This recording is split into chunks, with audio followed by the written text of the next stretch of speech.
परछाइयाँ में आज हम एक कहानी लेंगे। ये कहानी है फणीश्वरनाथ रेणु की। फणीश्वरनाथ रेणु 1950 और 60 के दशक के श्रेष्ठ साहित्यकार थे। भारतीय साहित्य के लीजेंड साहित्यकार हैं। उनकी एक कहानी है पंचलैट। इस कहानी पर सीरियल और लघु फिल्में बन चुकी है। फणीश्वरनाथ रेणु अपनी कहानियों में ग्रामीण परिवेश को बड़ी खूबसूरती से उकेरते थे। उनकी तमाम कहानियाँ ग्रामीण पृष्ठभूमि पर आधारित है। 1950-60 के दशक में एक फिल्म आई थी जिसमें गाना था, हम तुमसे मोहब्बत करके सनम, हंसते भी रहेंगे रोते भी रहेंगे। इसी गाने को लेकर उन्होंने एक प्रेम कहानी लिखी, पंचलैट। उसी कहानी का हम आज वाचन करेंगे।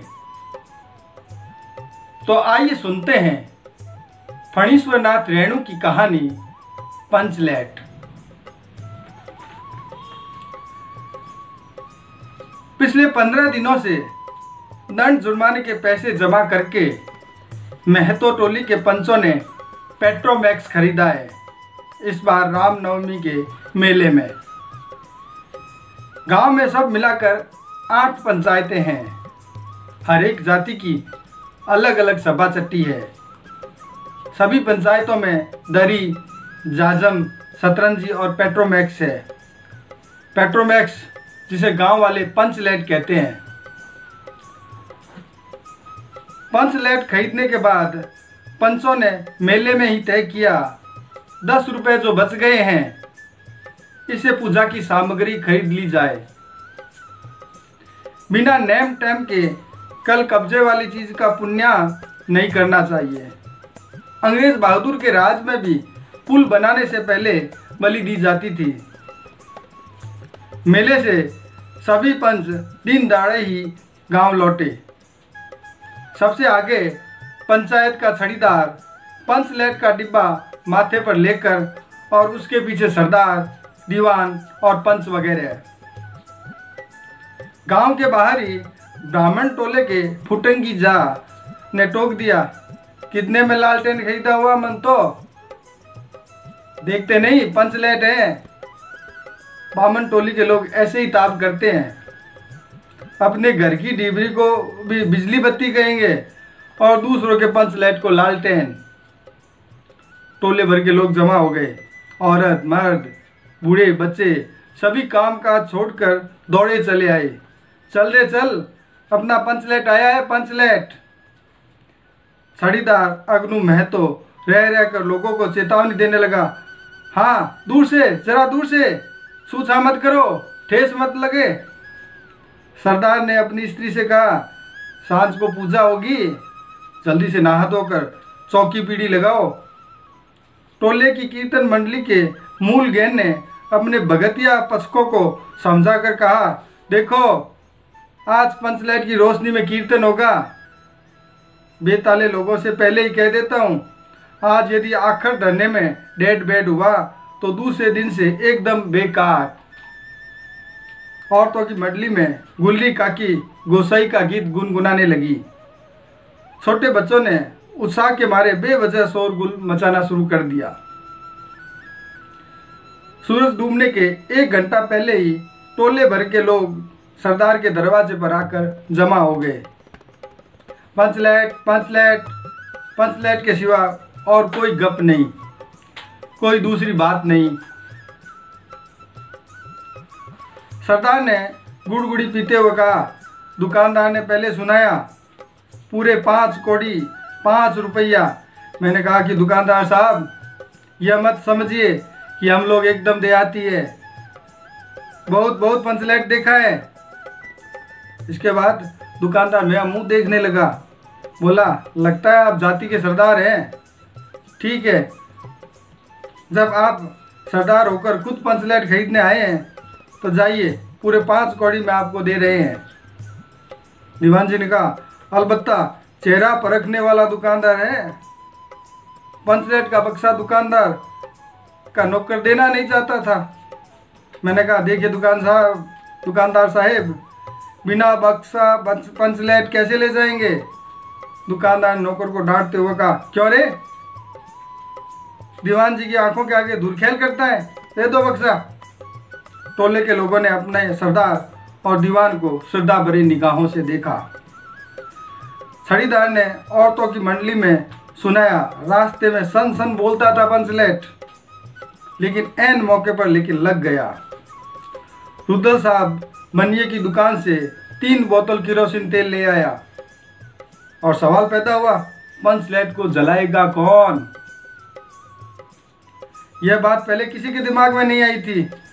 पंचलेट खरीदने के पहले किसी ने न सोचा, खरीदने के बाद भी नहीं। अब पूजा की सामग्री चौक पर सजी हुई है, कीर्तनिया लोग खोल ढोल करताल खोल कर बैठे हैं और पंचलेट पड़ा हुआ है। गांव वालों ने आज तक कोई ऐसी चीज़ नहीं खरीदी जिसमें जलाने बुझाने का झंझट हो। कहावत है ना भाई रे, गाय तो ले लो तो दूहे कौन, लो मजा। अब इस कल कब्जे वाली चीज़ को कौन बाले। यह बात नहीं कि गांव भर में कोई पंचलेट बालने वाला नहीं था, हर एक पंचायत में पंचलेट है, उसके जलाने वाले जानकार हैं। लेकिन सवाल है कि पहली बार नेम टेम करके शुभ लाभ करके दूसरी पंचायत के आदमी की मदद से पंचलेट जलेगा। इसे तो अच्छा है पंचलेट पड़ा रहे, जिंदगी भर ताना कौन सहे।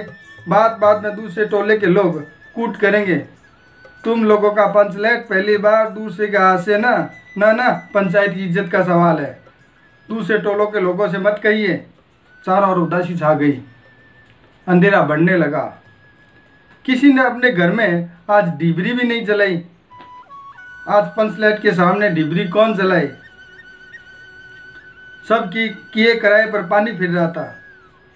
सरदार, दीवान और छड़ीदार के मुंह में बोली नहीं, पंचों के चेहरे उतर गए थे। किसी ने दबी हुई आवाज में कहा, कल कब्जे वाली चीज का नखरा बहुत बड़ा होता है। एक नौजवान ने आकर सूचना दी, राजपूत टोली के लोग हंसते हंसते पागल हो रहे हैं। कहते हैं कान पकड़कर पंचलेट के सामने 5 बार उठो बैठो, तुरंत जलने लगेगा। पंचों ने सुनकर मन ही मन कहा, भगवान ने हंसने का मौका दिया है, हंसेंगे नहीं। एक बूढ़े ने आकर खबर दी, रुदल साहब बनिया भारी बतंगड़ आदमी है, कह रहा है पंचलेट का पंपू जरा होशियारी से देना। गुलरी काकी की बेटी मुनरी के मुंह में बार बार बात आकर मन में लौट जाती। वह कैसे बोले। वह जानती है कि गोदन पंचलेट बालना जानता है, लेकिन गोदन का हुक्का पानी पंचायत से बंद है। मुनरी की मां ने पंचायत से फरियाद की थी कि गोदन रोज उसकी बेटी को देखकर सलम सलम वाला सलीमा का गीत गाता है, हम तुमसे मोहब्बत करके सलम। पंचों की निगाह पर गोदन बहुत दिन से चढ़ा हुआ था। दूसरे गांव से आकर बसा है गोदन। अब टोले के पंचों को पान सुपारी खाने के लिए भी कुछ नहीं दिया, परवाह नहीं करता है। बस पंचों को मौका मिला 10 रुपया जुर्माना, न देने से हुक्का पानी बंद। आज तक गोदन पंचायत से बाहर है, उसे कैसे कहा जाए, मुनीर उसका नाम कैसे ले, और उधर जाति का पानी उतर रहा है। मुनीर ने चालाकी से अपनी सहेली कनेली के कान में बात डालती, कनेली चिगो चीची। कनेली मुस्कुरा कर रह गई। गोदन तो बंद है। मुनीर बोली, तू सरदार से कह तो। गोदन जानता है पंचलेट बालना। कनेती बोली, कौन? गोदन जानता है बालना। लेकिन सरदार ने दीवान की ओर देखा, दीवान ने पंचों की ओर। पंचों ने एक मत होकर हुक्का पानी बंद किया है। सलीम का गीत गाकर आंखों का इशारा मारने वाले गोवर्धन से गांव भर के लोग नाराज थे। सरदार ने कहा, जाति की बंदिश क्या, जबकि जाति की इज्जत ही पानी में बही जा रही है। क्यों जी दीवान? दीवान ने कहा, ठीक है। पंचों ने भी एक स्वर में कहा, ठीक है, गोवर्धन को खोल दिया जाए। सरदार ने छड़ीदार को भेजा। छड़ीदार वापस आकर बोला, गोवर्धन आने को राजी नहीं है। कहता है, पंचों की क्या प्रतीत है, कोई कल कब्जा बिगड़ गया तो मुझे दंड जुर्माना भरना पड़ेगा।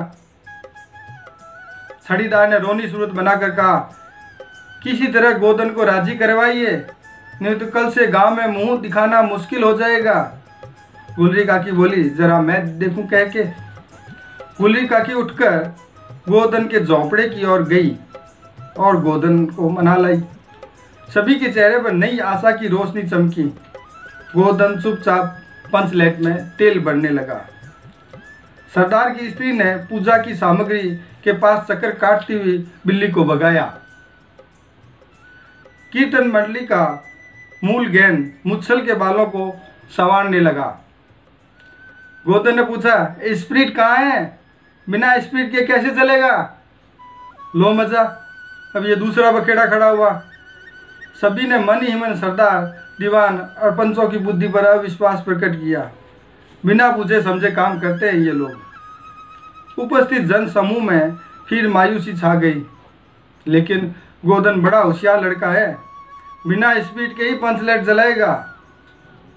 थोड़ी गरी का तेल ला दो। मुन्नी दौड़ कर गई, एक मलसी गरी का तेल ले आई। गोवर्धन पंचलेट में पंप देने लगा। पंचलेट की रेशमी थैली में धीरे धीरे रोशनी आने लगी। गोवर्धन कभी मुंह से फूंकता, कभी पंचलेट की चाबी घुमाता। थोड़ी देर के बाद पंचलेट से सनसनाहट की आवाज़ निकलने लगी। रोशनी बढ़ती गई, लोगों के दिलों का मैल दूर हो गया। गोवर्धन बड़ा काबिल लड़का है। अंत में पंचलेट की रोशनी से सारी टोली जगमगा उठी। कीर्तनिया लोगों ने एक स्वर में महावीर स्वामी की जय ध्वनि के साथ कीर्तन शुरू कर दिया। पंचलेट की रोशनी में सभी के मुस्कुराते हुए चेहरे स्पष्ट हो गए। गोवर्धन ने सबका दिल जीत लिया। मुनीर ने हर्षत भरी निगाहों से गोवर्धन की ओर देखा।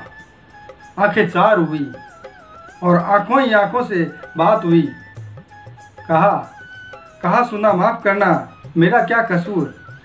सरदार ने गोवर्धन को बहुत प्यार से पास बुलाकर कहा, तुमने जाति की इज्जत रख ली है, तुम्हारा 7 खून माफ।